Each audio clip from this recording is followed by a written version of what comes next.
皆さんこんにちは。なんかね、地味にめちゃくちゃリクエストが多いのが、直樹パンズキッチン。次にね、何の料理作ってほしいかぜひ教えてください。僕結構豪快な料理がね、映えるね、豪快な料理が作りたいから、前回キャンプ場で作ったような豪快なね、料理なんかリクエストを教えてください。で、今日の動画はですね、みんなドラえもんの道具で一つだけ道具が使えるとしたら何がいいですか？僕個人的には超無難なんだけど、シンプルにどこでもドアが、ね、使えたらマジね、人生楽しくなると思う。最初はね、一人で遊びまくっていろんなところに飛んで、そしてね、途中から飽きてきたらビジネスとしてね、1回100万円ですって言ってね、みんなに貸し出す感じ。結局金かい。いやでもね、よく考えたらどこでもドアがあるってね、世間に知れ渡ったら多分いろんなね、勢力が狙ってくるんですよ。どこでもドアを欲しがって。だからそう考えると、やっぱね、世の中に明かさないで自分一人である程度秘密として持っていく必要があるのかなっていう。みんなはどんな道具が欲しいですかね。まあ今日はね、そんな大昔にどこでもドアのようなものをね、開発していたかもしれないというお話になります。2022年5月25日、科学雑誌ネイチャーに直接接続されていない濃度間の量子テレポーテーションに世界で初めて成功という記事が掲載されました。このテレポーテーションって聞くとね、ワクワクするけど、ただこの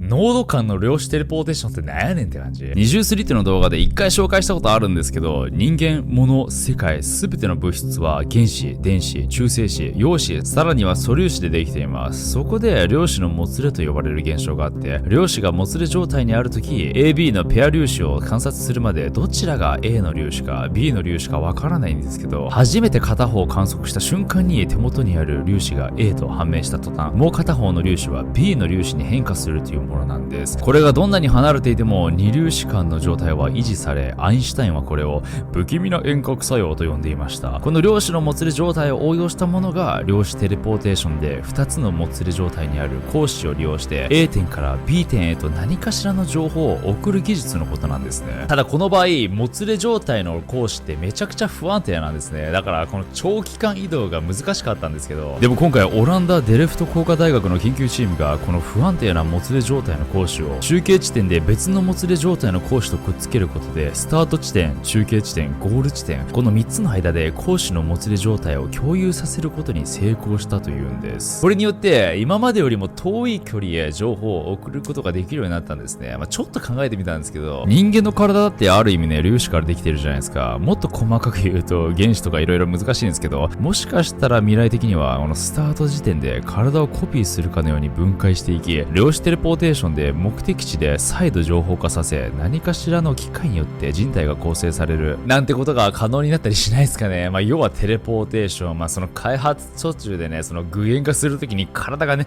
バラバラの状態でね、具現化する人とかも出てきそうだけど、ただなんと驚くことに人類は1960年代後半からすでにテレポーテーションの技術を開発していて、しかもその技術を使って地球外の惑星にまで行っていたという人々がいるんです。それがアメリカ国防高等研究科計画局が密かに進めてきたとされる火星テレポーテーション計画、プロジェクトペガサス。証言者の一人である弁護士のアンドリュー・パシアゴ氏がプロジェクトペガサスの存在を暴露するにあたった経緯として、パシアゴ氏が2003年に発見した1枚のピンボケしたモノクロ写真がありました。ポケットに手を入れ、どこかを見ている少年と、その奥には何かを待っているような民衆。この写真は1863年に撮影されたリンカーンのゲティーズバーグ演説の時の写真で、有名な人民の人民による人民のための政治という言葉を演説した時ですね。パシアゴ氏はこの写真を発見し、そこに写っている少年が11歳の時の自分が1972年から1863年にタイムトラベルした時の姿だと発見したんです。その瞬間がなんと写真に残っていたと。そしてこれがテレポーテーションの証拠になると、これね、人前に話したらチーンってなるやつですよね。どうやらバシアゴ氏によると、事の発端は1967年、当時6歳だったバシアゴは政府契約企業で土木建設業界の最大手、ラルフ・ M ・パーソンズ社の上級プロジェクトエンジニアだった父親のレイモンド・ F ・バシアゴと共に、ニュージャージー州のウッドリッジのカーティス・ライト飛行機エンジン社の製造施設へと訪れました。施設の第68号棟に父と訪れたバシアゴ少年が見たものは、高さ 2.5 メートルほどある湾曲した丸丸カッコ型の金属の柱が2本、それが3メートルの間隔で向かい合った一つの装置だったんです。父親とバシアゴ少年がその奇妙な装置の前に立つと、技術者のような人物が装置のスイッチを入れました。するとカッコ型の2本の柱の間に眩しいほどの放電のカーテンが出現し、キラキラと波打っていたんです。次の瞬間、父親がバシアゴ少年の手を引っ張り、2人は光の中へと飛び込みます。光の中には長いトンネルがあり、トンネルの中を歩いていると走馬灯のように人々や出来事が横を通り過ぎていき、トンネルを抜けた瞬間、2人はニューメキシコ州サンタフェの州議会議事堂のすぐ近くの丘に立っていたんです。そう、この装置こそがどこでもドア、タイムトラベルテレポーテーションの装置で、彼らは一瞬にして3200キロの距離を移動したんです。そしてたどり着いた州議会議事堂では、リチャードソンというスタッフと当時の DARPA の職員で第6代大統領首席補佐官国防長官のドナルド・ラムズフェルド氏に迎えられたというんです。この装置についてバシアゴ曰く、テスラの技術を応用して作られたと言われているんですね。テスラの死後、彼のオフィスにあった資料を元にそれをね応用して作ったと。テスラの名前出せばね、無駄に信憑性が高まるっていう、テスラ感は違うけど、バシアゴは1968年から1972年までプロジェクトペガサスの実験に参加し、バシアゴ少年の他にも実験要員に選抜された同じ年頃の子供たちが何十人もいたと。これらタイムトラベラーはクロノノーツと呼ばれ、クロノノーツとは文字通り時間を操縦するものという意味になります。ネーミングセンスかっこよすぎっていうね、俺も時間操縦したいわ。なんでね、そのクロノノーツ、子供たちが選ばれるのかというと、子供の心は未経験の白紙状態で、幼少期から訓練された成人は時空トラベルの精神障害に対応できる優秀な時空トラベル要員になる可能性があるとされていました。プロジェクトペガサスでは様々な時空トラベルの手段が開発され、バシアゴが体験したのは8台に及ぶタイムトラベル技術。そして1972年の夏、ニューメキシコ州セリロスの旧レクリエーション施設に連れてこられたバシアゴ少年は、施設内にあるバスケットボールコートに設置されていたいかにもタイムマシンかのようなね装置を目の当たりにします。ただこのタイムマシンは自由自在にどこの時代にでもね行けるってわけではなく、具体的にはその未来の2045年を起点としていたそうです。このタイムマシンはスターゲートと呼ばれ、巨大な金属でできた金式のような形で出入り口へとつながる傾斜のあるランプがあり、一段高いその出入り口の下からは青い光が出ていたそうです。このスターゲートを通して若きクロノノーツが何人も2045年に送り込まれ、そこから得られる情報を1972年に持ち帰っていたようです。そしてバシアゴ氏曰く、カート・ラッセルの主演 SF 映画スターゲートと SF テレビシリーズスターゲートは決して偶然ではなく、おそらくペガサス計画に関わっていた技術者がリークした情報がヒントになったに違いないと断言してるんですね。まあでもね、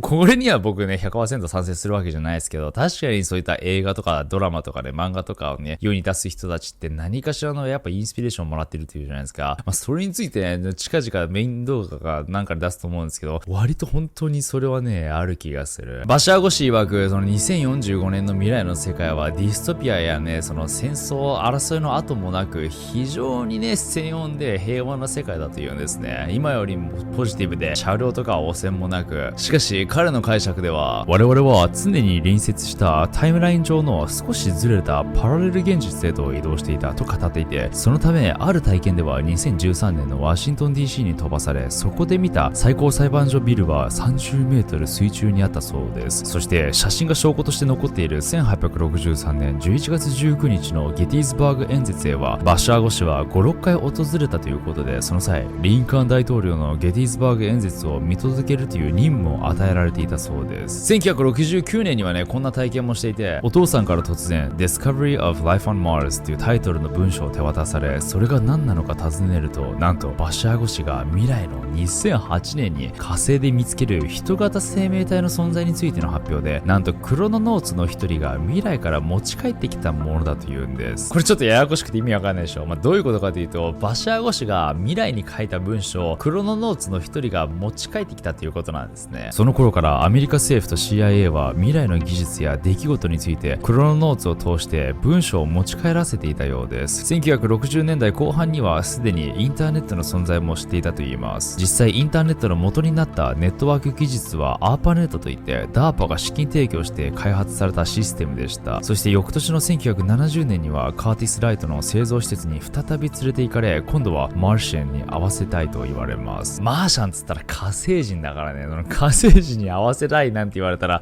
どんな予定でもねすっぽかしていくよね。その理由として38年後にあの文章を書いた少年と会っておきたいと火星人から言われたからだとお父さんはバシャー語に説明します。カーティス・ライトについたバシャー語は3人の火星人に迎えられます。彼らは全員白人に見え、坊主頭でオースティン・パワーズに出てくるドクター・イーブルのような見た目だったとバシャー語は説明しています。こんな感じですね。懐かしいなこの映画。1972年以降バシャー語氏はペガサス計画とは無縁になり、普通の学生生活を送ることになるんですけど、1980年当時カリフォルニア州チャッツワースに住んでいたカリフォルニア大学ロサンゼルス校に通っていた19歳のバシャー語に、お父さんがチャスタ山に2人でキャンプしに行こうって言うんですね。男2人でキャンプだ、バシャー語行くぞって。キャンプ場に着くと、そこではブレッド・スティリングスっていう同じぐらいの年齢のことを出会うんですけど、なんと彼らはそこで3週間の火星テレポーテーションに向けたトレーニングを受けることになるんです。普通の生活に戻されることを許されないバシャー語、そのスティリングスも父親の関係で実験に参加することになるんですね。そして今でもその当時の実験を鮮明に覚えておいて、バシャー語と共にその証言しているんです。ただなんとバシャー語はトレーニングの後に記憶を全てブロックされてしまったと語っているんですけど、スティリングスのおかげで忘れかけていた記憶を呼び起こすことができたようです。メネンブラックのプシューッつって記憶消すやつあるじゃないですか。あれされたけど、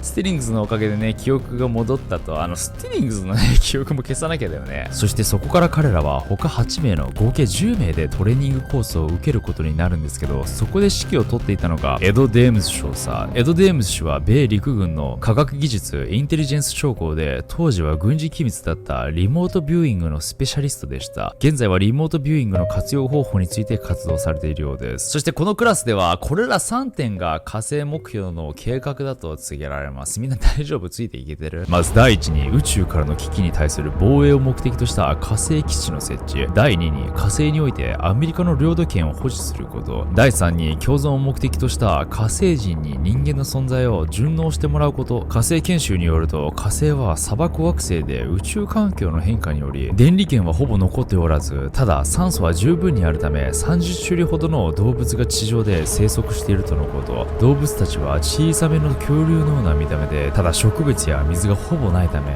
お互いを捕食し合うという生態系として成り立っていない状態とのことです。火星ってまるで地獄絵図ですね。なんか自然があんまなく、その小さな恐竜たちがねお互いを食べて戦っているとひでえわ。その計画、バシャー語とスティリングス以外にはどのような人物がいたのか、こっからね一気にぶっ飛ぶんだけど、もうぶっ飛んでいるんだけど、なんとそこにはハワイから来ていたバリー・ソエトロという人物がいたというんです。それが若き日のバラク・オバマ元大統領だったというんです。そう、オバマ。確かにオバマは学生の時、義理のお父さんの名前であるソエトロという名字を使っていて、ここでもその名前が使用されていたことが記録されています。だからって何の証拠にもならないと思うんだけど、なんでねそれがオバマと分かったのかというと、オバマの母のアンダナムがその場にいたとのことで、彼女がアメリカ国際開発庁で働いていた時に CIA のシークレットエージェントとして働いていたのではないかという噂なんかもあります。また研修中に講師が未来の大統領と一緒にトレーニングするのはどんな気分だと言ってオバマの方を指さしたことがあったようで、ただそこでバシャー語の父がいや未来の大統領2人だろうと言ってオバマとバシャー語を指さしたことがあったようです。これが彼らがね未来の情報を得ていたという事実、また本当に参加していたのがオバマだったとね確信になったようです。なんやねんその茶番のようなやりとりね。